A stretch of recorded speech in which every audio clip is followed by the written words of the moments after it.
India's central bank just sent a very clear message to the world. Stablecoins are not the future. CBDCs are. And this wasn't a vague policy comment or an academic discussion. It came backed with numbers. Over 8 million users, more than 120 million transactions. This is no longer an experiment. It's a direct challenge between two visions of money: state-issued digital currency versus privately issued digital money.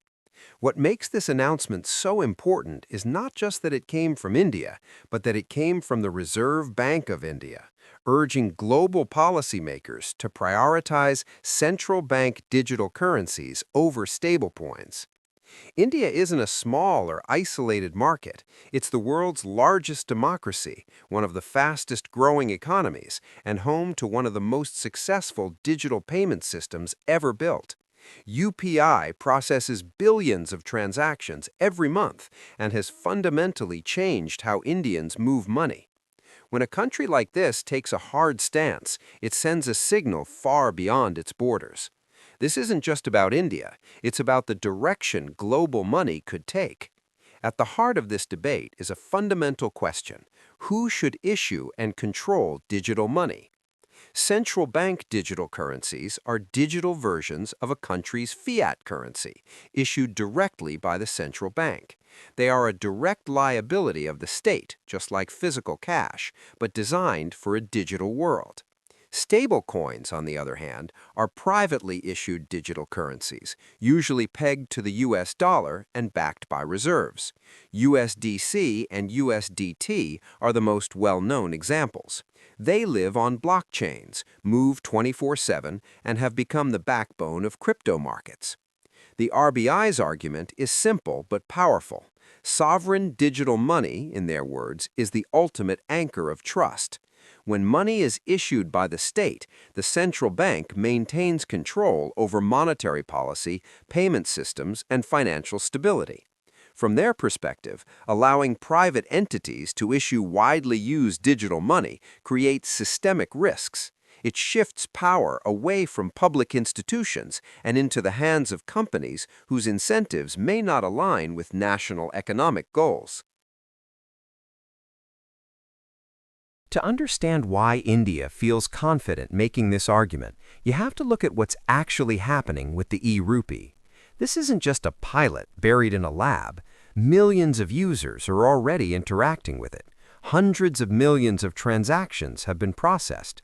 The focus so far has been on retail payments, including person-to-person transfers and merchant payments, as well as offline functionality for areas with limited internet access. The E-Rupee is also being tested for government disbursements and financial inclusion, areas where the state already plays a central role. What makes this especially powerful is how the E-Rupee fits into India's broader digital stack.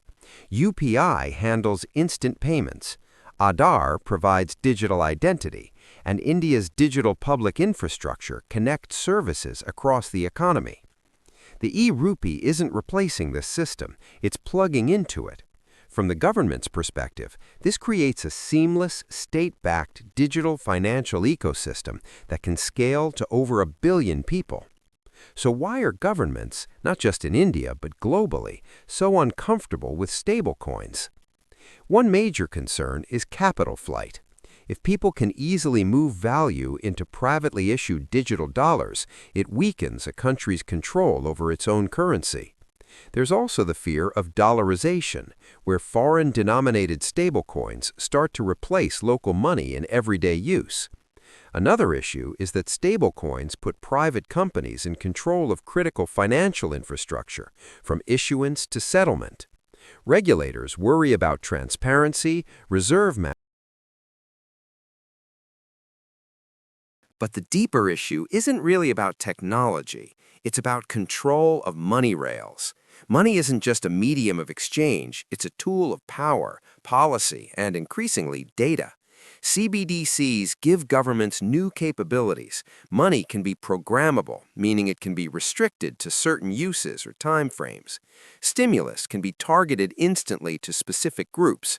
Compliance can be built directly into the system. From a state's perspective, this isn't just efficient, it's transformative. When you look globally, two models are clearly emerging. Countries like India, China, and the European Union are pushing forward with CBDCs as core public infrastructure. China's eCNY is already widely used in pilot programs. The EU is actively developing a digital euro. On the other side, countries like the United States are more tolerant of stablecoins, focusing on regulating private issuers rather than replacing them outright.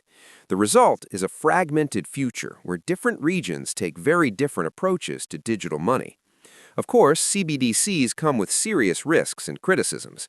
Privacy is the biggest one. A government-issued digital currency could enable unprecedented financial surveillance. There are fears of centralized control, where accounts could be frozen or restricted with a few keystrokes. Cybersecurity is another concern.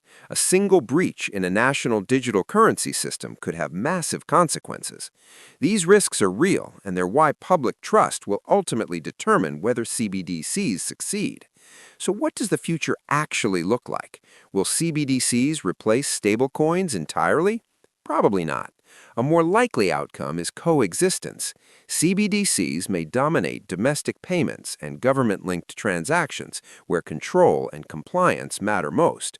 Stablecoins may continue to power global crypto markets, cross-border transfers, and decentralized applications where openness and interoperability are key. India's message, though, is unmistakable. Governments are not willing to give